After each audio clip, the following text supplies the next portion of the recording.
Hello my friends, welcome back to the second video of the media law. I, Forum Patel, would like to extend my warm welcome to every viewer in this session of the advertisement. Now friends, in the previous session of the advertisement under media law, we discussed about the concept and the definition of the advertisement along with the misleading advertisement concept and the protection which has been guaranteed by different laws in our country. Now, when the protection has been guaranteed, that arises a very normal question to everybody's mind. That is, what has to be the standard of the protection? One of the objectives behind the law aiming to curb the unfair trade practice is to protect the general public from false and misleading advertisement, of course. Now, the question is, whose intelligence is the general public should be treated as a standard in order to determine the characteristics of the advertisement. The choices include the reasonable intelligent consumer, the average consumer, and the most naive hypothetical consumers. Whose intelligence do we have to keep in mind while we are deciding the general terms or rather the characteristics of the advertisements?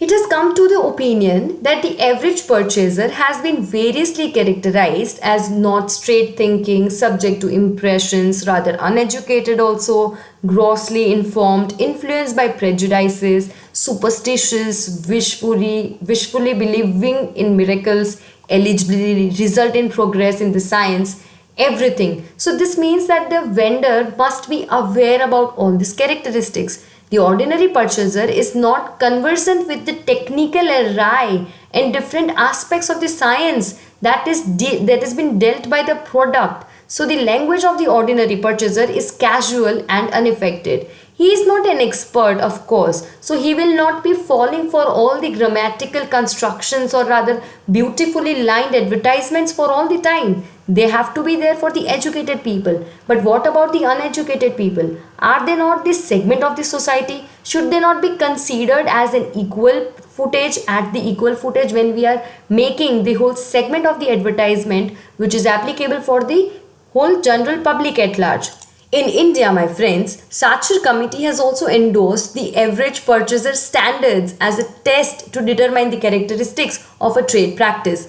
But the Supreme Court in Re Lakhanpur National versus MRTP Commission failed to lay down any clear-cut points. The apex court stated that a common men's test and ended as the reasonable men's intelligence as a standard. That means a common man, a layman, a reasonable man's intelligence has to be kept in mind when we are determining the characteristics of the advertisement. This judgment was somewhere influenced by the law as stated in the Halsbury Law of the England, which is related to the representation points. Now therein it was stated that the test by which the representation is to be judged is to see whether the disparity between the fact and even as represented or rather the actual fact is such that would be considered material by the reasonable representee. If it is not so, then they have to consider the characteristics of the advertisement in other way. It is also submitted that the reflect of the heydays in the caveat emptor, that is buyers beware. That means the law needs to be protecting each and every individual in the society. That is the reason reasonable representee standards cannot hold water at all or rather anymore. So there is no denying to the fact that Indian consumers are not only unorganized or ill-informed or ill-advertised, they are also ignorant to their rights. Consumers, they are not at all conscious about the surreptitious methods of the traders and they are fully known of the plights of the consumers on the other hand, of course. So it is very important for the system of our country to govern the whole purpose of this act or rather the protection while keeping the common man's test in its own mind. That is the reason the general public has to be taken into consideration while deciding the characteristics of the advertisement. Friends, advertisement need not only to be misleading in its nature. There is a concept called puffing in advertisement also. The defense of this puffing has roots in the common law and available both under the Law of Torts and Sale of Goods Act. What do you mean by puffing? If I have a little bit swollen finger and if I am stating that I have swollen my finger to the extent of a balloon. That would be this segment where the puffing term would be fitting. That means, is puffing in advertisement allowed? Showing a little bigger picture than what it is. Is that allowed under the law? Now, can that be a defense when you are trying for the protection under the misleading advertisement or under the law? By virtue of the defense of puffing, of course, a wide altitude is allowed to the traders in extolling the qualities of the things they have to sell.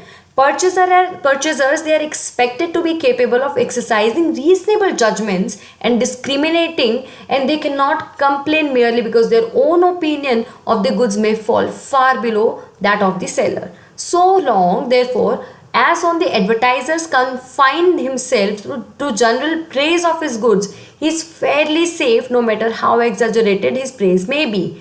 This was rationalized in the Kirchhoff versus FTC, in which it was stated that the principle loses its validity, however, if it is applied uncritically and pushed to the absurd extreme. An advertiser cannot be charged with liability with respect to every convincible misrepresentation, however outlashing. That means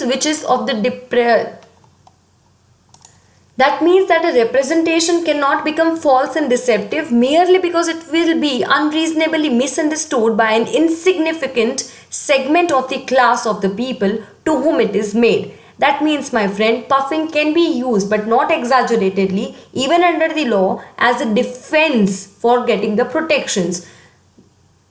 But let's not forget that common man's test has to be enunciated in determining the characteristics of the advertisement, even when the puffing is to be considered.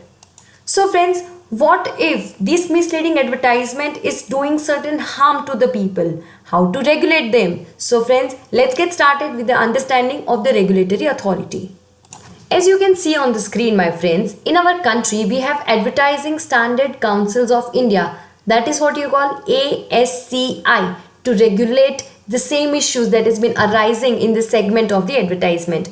It is now a self-regulatory voluntary organization in the advertisement industry. The Advertisement Standard Council of India, that is ASCI, was established in 1985. It's committed to the cause of the self-regulation in advertising, ensuring the protection of the consumers, of course. It was formed with the support of the four sectors connected with the advertisement, that is agency, media, advertisers and other PR agencies, of course. Now it is a non-governmental body. ASCI is committed to cause the self-regulations. It seeks to ensure the advertisement conform its code for the self-regulation, which is required for the advertisement to be legal, decent, honest, truthful in its own nature, and of course not hazardous or harmful. Now, ASCI generally looks into all the complaints across all media such as print, TV, radio, hoardings, including all the aspects where it was on the product, packaging, brochures, promotional materials or any such etc. points. ASCI's role has been acclaimed by various government bodies including the Department of the Consumer Affairs, Food Safety and Standards Authority of India, Ministry of Ayush as well as the Ministry of the Information and Broadcasting. The association with these governmental bodies is to co-regulate and curb the misleading and objectionable advertisement in respective sectors. So friends, it is very clear that what is the mission of ASCI? Their mission is to maintain and enhance the public's confidence in advertisement segment. The people should not be losing their confidence in the advertisement. Otherwise, how will the trade go on? How will they move? How the development would take place? And so ASCI's goals has been set very clearly, that it seeks or rather it ensures the truthfulness and honesty in the advertisement, in the representation. No offensive has to be shown, no hazardous or harmful advertisement can be done. Providing safeguard to the consumers, protecting their rights, codifying to adopt and from time to time also change in the law is also been governed by ASCI. ASCI is also looking after protection of the consumers, rights of the consumers and their importance for the legislation to be governed in the society. Generally, friends, on the receipt of a complaint, ASCI seeks to commend the advertisers and give them certain time period to respond to the same complaint. Then it places the response and complaint before the Consumer Complaint Council of the ASCI for their further decisions. If there is no response from the advertisers, CCC can take an ex parte decisions, of course. The Consumer Complaint Council, which has been constructed under this act, has to be, or it is entitled to receive the complaints from the board of governors, consumers, general public and the members of the company. It shall inquire, investigate and decide upon such complaints, and it has the power even to provide the judgments by the simple majority, of course. So friends, there are not only Constitution of India or Consumer Protection Act or this authority which is ASCI, which is available for the protection in this advertisement segment. There are other legislations also, the Cable Television Network Act, the Cable Television Amendment Act, in the advertisement segment, then the rules with regard to the same thing, restriction on the advertisement under the cigarettes and other and tobacco products, which is the Act of 2003, then advertising regulation under the Drug and Remedy Act 1954 and Cosmetics Act of 1940 and such other acts. So friends, when we are talking about all these acts, that means we have to learn what is the objective of the act and why and how it is relevant with the advertisement segment. So friends, this was all about the working of the ASCI, introduction, main goal of the ASCI, then other aspect of the misleading advertisement, protection of the consumers and such other important aspects under the advertisement segments. In the next session, we shall be learning about these other legislations, very important act which is known as the Advertisement Act in the layman's language. So till then, stay tuned and keep learning.